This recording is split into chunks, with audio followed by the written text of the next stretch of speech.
Por que o sistema presidencialista dá certo somente nos Estados Unidos e dá errado para os vários países que copiaram o modelo norte-americano?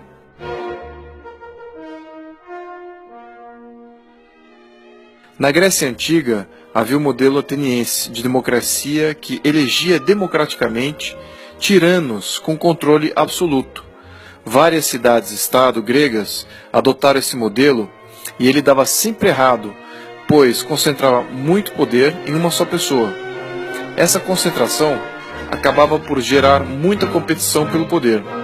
Além da competição extrema, quando um tirano sucedia o outro, alternava todo o sistema criado por o antecessor. Resultava desse ciclo, ao longo do tempo, era a instabilidade política. Mas havia uma exceção na Grécia Antiga. Enquanto os atenienses viviam depondo e repondo seus tiranos em sucessivas conspirações e golpes de Estado, no mesmo período, o modelo de governo dos espartanos se mostrava muito mais estável. Por quê?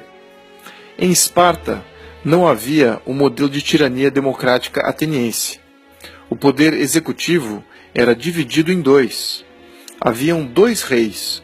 Um tomava conta das questões externas, como as guerras, e outro, a administração pública interna. Além disso, havia uma assembleia eleita de aristocratas e plebeus. A competição entre esses poderes limitava mutuamente os poderes entre eles, criando freios e contrapesos entre si. Em 509 a.C., em Roma, os fazendeiros romanos se libertaram dos tiranos etruscos. Os romanos livres observaram atentamente os resultados dos diversos modelos de governo que existiam na Grécia, para determinar que tipo de governo iriam adotar. Sabiamente optaram pelo modelo espartano, mas com algumas variantes. Chamaram esse novo modelo de res publica, coisa pública, que, ao invés de dois reis, haveriam dois cônsules, e ambos seriam eleitos todos os anos. Os cônsules seriam orientados pelo Senado, que, assim como no modelo espartano, teria representantes eleitos da aristocracia e do povo. Uma conduta meritocrática e de serviço militar fora imposta, tal qual o modelo espartano, o que estimulou o espírito cívico nos novos líderes. Havia competição por honra dentre os senadores. Baseado nisso, a Constituição Romana foi gradualmente incluindo setores da sociedade que se destacavam na dedicação à causa comum, e os freios e contrapesos entre os poderes foram refinados. O sistema gerou tanta estabilidade e prosperidade nos primeiros 200 anos que boa parte dos vizinhos de Roma queriam se tornar cidadãos romanos, sem Roma precisar conquistar ninguém. E demoraria mais 300 anos para que esse sistema deteriorasse de volta para um modelo tirânico em 27 a.C. Mais tarde, em 1787, nos Estados Unidos, os pais fundadores dos Estados Unidos se depararam com o mesmo problema que os romanos se depararam 2.300 anos antes. Depois de se livrarem da tirania inglesa, eles optaram por abraçar a sabedoria histórica greco-romana até então. Criaram uma constituição separando o poder executivo em dois.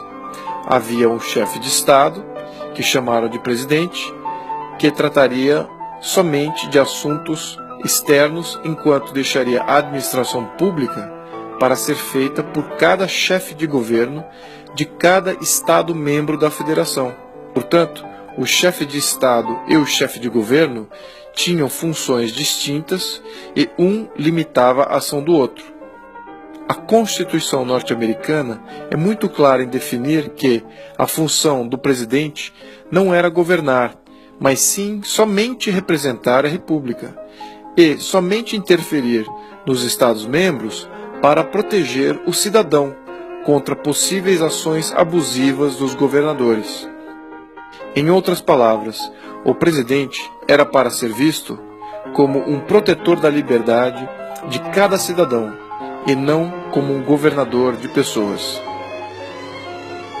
Alguns anos mais tarde, no Brasil, quando Dom Pedro I encomendou a primeira Constituição do Brasil, em 1824, ele aplicou essa mesma sabedoria que os Estados Unidos e República Romana haviam aprendido com o modelo de Esparta antiga. A estrutura de poder do Brasil imperial separava a função do imperador como chefe de Estado e a função do primeiro-ministro como chefe de governo. Como o poder executivo era dividido, os poderes se limitavam mutuamente, e o sistema, mais uma vez, se provou extremamente estável e gerador de prosperidade durante todo o século XIX. No quesito estrutura de poderes executivo, a diferença entre o nosso sistema e o norte-americano era somente no rótulo. O Brasil era uma monarquia constitucionalista, enquanto que os Estados Unidos, uma república. Mas, na base dos dois sistemas, tinha o princípio ativo da separação das funções do poder executivo, em dois, e ambos com processos de legitimidade popular distintos. Curiosamente, os regimes europeus do século XIX captaram a mensagem e reestruturaram seu poder seguindo o mesmo princípio do modelo imperial brasileiro da época, variável em nome e rótulo que davam para seus regimes, mas a maioria dos regimes de sucesso até hoje separam bem a função de chefe de Estado e chefe de governo. Mas, infelizmente, o Brasil não aplicou essa sabedoria quando surgiu a República em 1889. Quando os republicanos criaram o título de Presidente da República, deram ao cargo de presidente a função tanto de chefe de Estado quanto de chefe de governo. Os republicanos brasileiros não entenderam o conceito de separar funções do executivo e de criar limites para ambos. Tampouco se preocuparam em criar freios e contrapesos do poder executivo e dos outros poderes.